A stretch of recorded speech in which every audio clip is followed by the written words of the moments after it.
కవచ్తో నా జీవితం కూడా మెకానికల్ అయిపోయింది.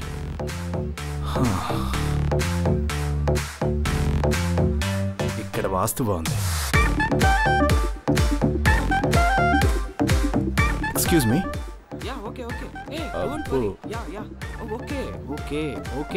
వీడిని అడుగుతా.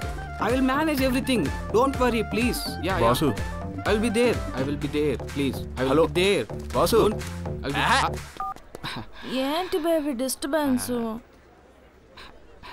ఏయ్ ఏంట్రా ఇది? అంటే అది అందరూ హడావిడి చేస్తున్నారు కదా, నేను కూడా ఏదో ఒక హడావిడి చేయకపోతే పని చేయట్లేదు అనుకుంటారని. కిషోర్ క్యాబిన్ ఎక్కడ? కిషోరా? Who is he? ఎవడరా నీకు ఉద్యోగం ఇచ్చింది? నీ ఎండి రా. ఓ దట్టిగాయా? దట్టిగా దట్ క్యాబిన్. నువ్వు ఇక్కడే ఉంటావు. ఇక్కడ బ్రో బ్రో బ్రో ఫోన్. నువ్వు ఇక్కడే ఉంటా. Thank you. యా బేబీ, కొలిక్ చిన్న డౌట్ అడిగితే చెప్తున్నా.